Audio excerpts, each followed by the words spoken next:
പ്രേക്ഷകർക്കും Ashraf for you Malayala YouTube ചാനലിലേക്ക് സ്വാഗതം. ഇന്നത്തെ വീഡിയോ എന്ന് പറയുന്നത് നിങ്ങളുടെ പ്രണയബന്ധം തുടരുന്നതാണോ അതോ ഒഴിവാക്കുന്നതാണോ നിങ്ങൾക്ക് നല്ലതിനെക്കുറിച്ചുള്ള അപൂർവമായ വീഡിയോ ആണ്. ആരും ഇതുവരെ പറയാത്ത പല കാര്യങ്ങൾ ഉൾപ്പെടുത്തിക്കൊണ്ടാണ് നാം പറയുന്നത്. തീർച്ചയായിട്ടും നിങ്ങൾക്ക് എല്ലാവർക്കും ഈ വീഡിയോ ഇഷ്ടപ്പെടുമെന്ന് കരുതുന്നു. വീഡിയോ ഇഷ്ടപ്പെട്ടാൽ ലൈക്ക് ചെയ്യുക, ഷെയർ ചെയ്യുക, കൂടാതെ ചാനൽ സബ്സ്ക്രൈബ് ചെയ്യുക. നിങ്ങൾ നൽകുന്ന പിന്തുണയാണ് കൂടുതൽ വീഡിയോകൾക്ക് പ്രചോദനമാവുന്നത്. നമുക്കൊന്നാമത്തെ ആ കാര്യത്തിലേക്ക് പോകാം. കട്ട് റീഡിംഗ് ആണ്. നിങ്ങൾക്ക് എല്ലാവർക്കും റെസിനേറ്റ് ആവുന്നൊന്നുമില്ല. റെസിനേറ്റ് ആവുന്നവർ സ്വീകരിക്കുക, അല്ലാത്തവർ വിട്ട് കളയുക. നമുക്ക് ഒന്നാമത്തെ കാർഡിലേക്ക് പോകാം. 9 ഓഫ് സ്വർഡ്സ് ആണ്, 9 വാളുകൾ. ഈ കാർഡ് ഭയവും ആശങ്കയും പ്രതികരിക്കുന്നു. ഇവിടെ ചോദിച്ച വ്യക്തിക്ക് അടുത്തറിയുന്ന ആളിൻ്റെ സത്യസന്ധതയെക്കുറിച്ചോ ഭാവിയെക്കുറിച്ചോ ആശങ്കകൾ ഉണ്ടാകുമെന്ന് നമുക്ക് സൂചിപ്പിക്കാവുന്നതാണ്. തീർച്ചയായിട്ടും പ്രണയബന്ധം നിങ്ങൾ മനസ്സിൽ ഒരുപാട് ഇഷ്ടപ്പെടുന്നുണ്ട്. കാരണം നിങ്ങളുടെ മനസ്സിൽ ആ വ്യക്തിയുമായിട്ട് ചേർന്ന് പോകാനാണ് ആഗ്രഹിക്കുന്നത്. ആ വ്യക്തിയുടെ ഹൃദയത്തെ വേദനിപ്പിക്കാതിരിക്കാൻ നിങ്ങൾ ആഗ്രഹിക്കുന്നു. നിങ്ങൾക്ക് നല്ലതാണോ ചീത്തയാണോ എന്നുള്ളതല്ല നിങ്ങളിപ്പോൾ നോക്കുന്നത്. ആ പ്രണയബന്ധത്തിൽ ഏർപ്പെട്ട ആ വ്യക്തിയുടെ മനസ്സിനെ വേദനിപ്പിക്കുന്ന ഒരു കാര്യത്തിന് നിങ്ങൾ തയ്യാറല്ല. ആ മനസ്സ് വേദനിപ്പിക്കാൻ നിങ്ങൾ ആഗ്രഹിക്കുന്നില്ല. അതുതന്നെയാണ് നിങ്ങൾ ഇവിടെ കാണുന്നത്. ചിലപ്പോൾ അവിചാരിതമായ പ്രശ്നങ്ങൾ അല്ലെങ്കിൽ പെട്ടെന്നുള്ളൊരു മനോവ്യഥയാകാം ഈ സൂചിപ്പിക്കുന്നത്. ആ കാർഡിൽ തന്നെ ഒരു വ്യക്തി ടെൻഷൻ അടിച്ച് മാനസികമായ സമ്മർദ്ദം അനുഭവിക്കുന്നതായിട്ട് കാണും. ഒരുപക്ഷെ നിങ്ങൾക്ക് ഈ പ്രണയ സംബന്ധിയായിട്ട് അത് വേണമെന്നോ വേണ്ടെന്നോ തീരുമാനിക്കുന്നതുമായി ബന്ധപ്പെട്ട് ഒരുപാട് പ്രതിസന്ധികളുണ്ട്. പ്രതിസന്ധികളെല്ലാം ഒരുമിച്ച് വന്നിരിക്കുകയാണ്. നിങ്ങൾക്കത് സുവ്യക്തമാണ്. കാരണം നിങ്ങളുടെ ജീവിതത്തിൽ അങ്ങനെ ഒരു അവസ്ഥ ഉണ്ടായിരിക്കുന്നു. ആ പ്രണയബന്ധത്തിൽ നിങ്ങളെ മാനസികമായിട്ടത് തളർത്തുന്നു. പക്ഷെ നിങ്ങൾ ക്രിയാത്മകമായൊരു തീരുമാനത്തിലേക്ക് ഈ ടെൻഷൻ കാലഘട്ടത്തിന് ശേഷം എത്തും. അത് കൃത്യമായി നിങ്ങൾക്ക് നിലപാട് സ്വീകരിക്കാൻ കഴിയും. ഇപ്പോൾ മനസ്സ് വിഷമിപ്പിക്കാതെ മനസ്സ് സ്വതന്ത്രമാക്കുക. നമുക്ക് രണ്ടാമത്തെ കാർഡിലേക്ക് പോകാം. പേജ് ഓഫ് സോർഡ്സ് ആണ്. ജാഗ്രതയും അന്വേഷണവും തേടലും. ഈ ടെൻഷൻ അടിച്ച ഘട്ടത്തിൽ നിന്ന് നിങ്ങൾക്ക് ഏറ്റവും ഉതകുന്ന ഒരു ഘട്ടത്തിലേക്ക് നിങ്ങൾ എത്തുന്നു. ജാഗ്രതയോടെ അന്വേഷണം നടത്തുന്ന ഒരു ഘട്ടത്തിലേക്ക് എത്തുന്നു. ഈ കാർഡ് അർത്ഥമാക്കുന്നത് ചോദിച്ചാൽ കൂടുതൽ വ്യക്തതക്കായി തേടുന്ന ഒരു ഘട്ടമായിട്ട് നമുക്കതിനെ പരിഗണിക്കാം. ജാഗ്രതീയ രീതിയിലുള്ള അന്വേഷണത്തിലേക്ക് നിങ്ങളെത്തുന്നു. അപ്പോൾ നിങ്ങളുടെ മനസ്സിനെ നിങ്ങൾക്ക് സ്വതന്ത്രമാക്കാൻ സാധിക്കും. നമുക്ക് സംശയങ്ങൾ ഉണ്ടാകുമ്പോൾ സത്യസന്ധത അന്വേഷിക്കാനുള്ള താല്പര്യം വളരാം. എന്നാൽ അതിന് മുന്നോടിയായി വ്യക്തിപരമായി സംസാരിക്കുന്നതിനും മറുപക്കത്തെ മനസ്സിലാക്കാനുള്ള ശ്രമമാണ് വേണ്ടത്. നിങ്ങളുടെ വ്യക്തിയെ മനസ്സിലാക്കാൻ ശ്രമിക്കുക. നിങ്ങളുടെ വ്യക്തി ഉദ്ദേശിക്കുന്നത്, നിങ്ങളുടെ വ്യക്തി എന്താണ് പറയുന്നത് എന്നുള്ള കൃത്യമായ ഒരു തേടൽ നിങ്ങൾ നടത്തുക. അപ്പോൾ നിങ്ങൾക്ക് എടുക്കാൻ ഉദ്ദേശിക്കുന്ന തീരുമാനം ഏറ്റവും പ്രാക്ടിക്കലും ഏറ്റവും ധാർമ്മികവും നിറഞ്ഞതുമായിരിക്കും. നിങ്ങൾക്ക് കൃത്യമായൊരു തീരുമാനത്തിലേക്ക് എത്താൻ കഴിയുമെന്ന കാര്യത്തിൽ യാതൊരു സംശയവുമില്ല. നമുക്ക് മൂന്നാമത്തെ കാർഡിലേക്കാണ് പോകുന്നത്. The world.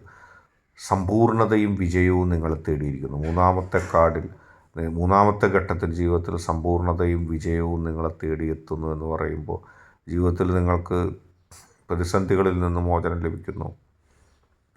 എല്ലാ പ്രശ്നങ്ങളിൽ നിന്നും നിങ്ങൾക്ക് മോചനം ലഭിക്കുന്ന ആ രീതിയിലേക്ക് നിങ്ങളുടെ ബന്ധം എത്തുന്നു, നിങ്ങളുടെ ജീവിതം എത്തുന്നു. ഈ കാർഡ് കാണിക്കുന്നത് സ്നേഹം സത്യസന്ധമാണെങ്കിൽ അത് സമ്പൂർണ്ണമായി വിജയിക്കും എന്ന് പറയുന്നു. അതായത് നിങ്ങൾക്കുള്ള ഉത്തരവും ഇതിലുണ്ട്. സ്നേഹം സത്യസന്ധമാണെങ്കിൽ നിങ്ങൾക്ക് തുടരാം. നിങ്ങളുടെ ആയാലും ആ വ്യക്തിയുടേതായാലും അത് നിങ്ങൾക്ക് നന്മ മാത്രമേ ഉണ്ടാവുള്ളൂ. കപടമായ സ്നേഹവും കാര്യങ്ങൾ നേടിയെടുക്കാനുള്ള കാര്യമാണെങ്കിൽ ഇരുഭാഗത്തു നിന്നാണെങ്കിലും വിട്ടേക്കുക. സത്യസന്ധമായ സ്നേഹമാണെങ്കിൽ നിങ്ങളൊന്നും ഭയപ്പെടേണ്ട. രണ്ടുപേരും ഒരുമിച്ച് ശക്തമായൊരു ബന്ധമുണ്ടായാൽ എല്ലാത്തിനെയും മാറ്റിമറിച്ചുകൊണ്ട് ജീവിതത്തിൽ സന്തോഷത്തോടെ നിങ്ങൾക്ക് മുന്നോട്ട് പോകാൻ കഴിയും. അത് നിങ്ങളുടെ ജീവിതത്തിൽ വലിയ വിജയങ്ങൾ സമ്മാനിക്കുകയും ചെയ്യും. അത് ഒരു തർക്കവുമില്ലാത്ത കാര്യമാണ്. അവിടെ നിങ്ങൾക്ക് ആശങ്ക വേണ്ട. നമുക്ക് നാലാമത്തെ ജഡ്ജ്മെൻ്റ് എന്ന കാർഡിലേക്ക് പോകാം. പശ്ചാത്തല പരിഗണനയും ആത്മപരിശോധനയും. ഹൃദയത്തിലേക്ക് ആഴത്തിൽ ഇറങ്ങി നോക്കുന്ന ഒരു സമയം. ഹൃദയത്തിൽ എന്തെല്ലാം വിഷയങ്ങളുണ്ടെങ്കിലും അതെല്ലാം മനസ്സ് ഒരു വായന നടത്തുക. ഹൃദയത്തിൽ അത് കൃത്യമായി നോക്കുക. പഴയ അനുഭവങ്ങൾ വിലയിരുത്തി മുന്നോട്ട് പോകേണ്ട ഒരു ഘട്ടമാണ്. നിങ്ങളോട് കൃത്യമായി പറയുന്നു, പഴയ അനുഭവങ്ങൾ വിലയിരുത്തി മുന്നോട്ട് പോവുക. ജീവിതത്തിൽ അർത്ഥതലങ്ങളിൽ മുന്നോട്ട് പോകുക. ഇത് സ്നേഹത്തിനുള്ള സ്വാഭാവികമായൊരു പരിശോധനയാണ്. ആ വ്യക്തിയായിട്ടുള്ള ബന്ധത്തെക്കുറിച്ച് നിങ്ങൾ പരിഗണിക്കുമ്പോൾ, ആ വ്യക്തിയുമായിട്ടുള്ള ബന്ധത്തെക്കുറിച്ച് നിങ്ങൾ മനസ്സിലാക്കുമ്പോൾ സ്വാഭാവികമായൊരു പരിശോധന നടത്തേണ്ടതാണ്. മുൻകാലത്തെ വിഷമങ്ങളെ വിട്ടുമാറിയ പുതിയ ആശയവിനിമയങ്ങളിലേക്ക് കടക്കുന്നതിന് തയ്യാറായാൽ മാത്രം നന്മ അനുഭവപ്പെടും. ജീവിതത്തിലെ എല്ലാ അർത്ഥത്തിൽ അതിനെ നോക്കി കാണുമ്പോൾ നിങ്ങൾക്ക് കൃത്യമായൊരു ഉത്തരം ലഭിക്കും അതിൽ, പ്രണയബന്ധത്തെ സംബന്ധിച്ച്. അവിടെ ആത്മാർത്ഥതയും നിങ്ങളെ സ്നേഹിക്കുന്നതിൻ്റെ ലെവലുമാണ് നോക്കേണ്ടത്, അല്ലാതെ ഭൗതികമായ സൗന്ദര്യങ്ങളോ ഭൗതികമായ നേട്ടങ്ങളോ അല്ല. ഏറ്റവും ആത്മാർത്ഥമാണെന്ന് നിങ്ങൾക്ക് തോന്നിയാൽ നിങ്ങൾക്ക് മുന്നോട്ട് പോകാം. എന്നാൽ നമുക്ക് അടുത്ത കാർഡിലേക്ക് പോകാൻ 2 ഓഫ് കപ്സ് ആണ് വരുന്നത്. ഐക്യവും ശുദ്ധമായ സ്നേഹവും ഇവിടെ കാണുന്നു. നിങ്ങൾക്ക് സന്തോഷം പകരുന്ന ഒന്നാണ്. ഒരുമിച്ച് നിൽക്കലും ശുദ്ധമായ പ്രണയവും കാണുന്നു. ആത്മാർത്ഥമായ അനുഭവങ്ങളും വിശ്വസ്തതയും. ഒരു ബന്ധത്തെ സംബന്ധിച്ച് അതിൽ കൂടുതൽ എന്താണ് വേണ്ടത്? ആത്മാർത്ഥമായ അനുഭവങ്ങളും വിജയവും വിശ്വസ്തതയും ഇവിടെ കാണുന്നു. ഈ കാർഡ് വ്യക്തമാക്കുന്നത് സ്നേഹം സത്യമാണെങ്കിൽ അത് പരസ്പരം ബാധ്യതയും വിശ്വാസവുമുള്ള ഒരുമയിലേക്ക് നയിക്കുന്നു. അത് ആത്മാവിൻ്റെ സ്നേഹബന്ധമാണ്. അത് ചതിയില്ലാതെ പരസ്പര പിന്തുണയോടുകൂടി മുന്നോട്ട് പോകാൻ കഴിയും. അങ്ങനെ ജീവിതത്തിൽ വലിയ തരത്തിലുള്ളൊരു സൗഭാഗ്യത്തിലേക്ക് നിങ്ങൾക്ക് എത്താൻ കഴിയും. ജീവിതം നിങ്ങൾക്ക് സമ്മാനിക്കുന്നത് വലിയ തരത്തിലുള്ള സൗഭാഗ്യങ്ങളാണ്, സന്തോഷമാണ് എന്നുള്ളതാണ് അവിടെ അർത്ഥമാക്കുന്നത്. ആത്മാർത്ഥമായ ഒരു മനസ്സ്, ഒരു ഐക്യം നിങ്ങൾ തമ്മിലുണ്ട് എന്ന് മനസ്സിലാക്കുന്നു. 9 ഓഫ് കപ്സ് ആണ് നമുക്ക് അവസാന ആയിട്ടുള്ള കാർഡായിട്ട് വന്നിരിക്കുന്നത്, 6ാമത്തെ കാർഡായിട്ട് വന്നിരിക്കുന്നത്. ആഗ്രഹങ്ങളുടെ സാഫല്യം, സന്തോഷവും തൃപ്തിയും. ഏറ്റവും നല്ലൊരു റീഡിങ് പ്രണയത്തെ സംബന്ധിച്ച് നമുക്ക് ലഭിക്കാവുന്നതിൽ ഏറ്റവും നല്ല റീഡിങ്. അവസാന കാർഡ് വന്നിരിക്കുന്നത് ആഗ്രഹങ്ങളുടെ സാഫല്യമാണ്. നിങ്ങൾ സ്വപ്നം കണ്ടത് സംഭവിക്കാൻ പോകുന്നു, നടക്കാൻ പോകുന്നു, സാക്ഷാത്കരിക്കാൻ പോകുന്നു. നിങ്ങൾക്കതിൽ കൂടുതൽ എന്താണ് വേണ്ടത്? സന്തോഷവും സംതൃപ്തിയും ഒക്കെ, ആത്മസംതൃപ്തിയും ഒക്കെ നിങ്ങൾക്ക് ലഭിക്കുന്നു. ഇത് സ്നേഹം സത്യമാണെന്ന് തെളിയിക്കാനുള്ള സൂചകമായി കാണാം. അവസാന കാർഡ് സ്നേഹം സത്യമാണ് എന്ന് കാണാം. കാർഡുകളുടെ അന്ത്യം സന്തോഷകരമാണ്. നിങ്ങൾക്ക് ഏറ്റവും പോസിറ്റീവായിട്ടുള്ളൊരു കാര്യം ഉണ്ടാകുന്ന അവിടെയാണ്.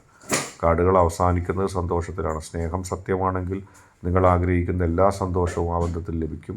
അതിന് പോസിറ്റീവായിട്ടുള്ള റീഡിങ്ങിലേക്ക് നമ്മൾ എത്തുകയാണ്. പ്രണയബന്ധം എന്ന് പറയുന്നത് മനസ്സ് ആഗ്രഹിക്കുന്നതാണ്. നാം ഒരാളെ സ്നേഹിക്കുമ്പോൾ ആ വ്യക്തിയുടെ മനസ്സിലെ നമ്മളോടുള്ള ഏറ്റവും വലിയ ആത്മാർത്ഥതയും സ്നേഹവുമാണ് നമ്മൾ ആകർഷിക്കേണ്ടത്. അല്ലാതെ ഭൗതികമായ നേട്ടങ്ങളോ ധനമോ ഓരോ ദിവസവും കിട്ടുന്ന പണമോ അല്ലെങ്കിൽ സ്ഥിരമായി കിടക്കുന്ന പണമോ അതൊന്നുമല്ല. എല്ലാത്തിലുപരിയായിട്ട് ആത്മാർത്ഥമായ സ്നേഹം. ഏത് പ്രതികൂല സാഹചര്യത്തിലും ഞാൻ എൻ്റെ വ്യക്തിയെ മുറുകെ പിടിച്ചുകൊണ്ട് മുന്നോട്ട് പോകും. എനിക്ക് വാശിയില്ല, വൈരാഗ്യമില്ല, ചെറിയമായ സ്വാർത്ഥതകളില്ല. എൻ്റെ വ്യക്തി എനിക്ക് വേണ്ടി ജീവിക്കുന്നു, എൻ്റെ വ്യക്തി എനിക്ക് വേണ്ടി നിലപാടെടുക്കുന്ന നിലകൊള്ളുന്നു. അതിൻ്റെ ഏറ്റവും അന്തസ്സ് ഉറ്റ രീതിയിൽ അത് മനസ്സിലാക്കുക. ചെറിയ ചെറിയ കാര്യങ്ങൾ നിങ്ങളെ അകറ്റുവാനുണ്ടായാലും ഇല്ലെങ്കിലും ഒരുമിച്ച് നിൽക്കുക. ഇന്നത്തെ വീഡിയോ നിങ്ങൾക്കെല്ലാവർക്കും ഇഷ്ടപ്പെട്ടു എന്ന് കരുതുന്നു. വീഡിയോ ഇഷ്ടപ്പെട്ടാൽ ലൈക്ക് ചെയ്യുക, ഷെയർ ചെയ്യുക, കൂടാതെ ചാനൽ സബ്സ്ക്രൈബ് ചെയ്യുക. നിങ്ങൾ നൽകുന്ന പിന്തുണയാണ് കൂടുതൽ വീഡിയോകൾക്ക് പ്രചോദനമാവുന്നത്. അതുകൊണ്ട് ചാനലിലെ വീഡിയോസ് ഇഷ്ടപ്പെട്ടാൽ ലൈക്ക് ചെയ്യുക, ഷെയർ ചെയ്യുക, സബ്സ്ക്രൈബ് ചെയ്യുക.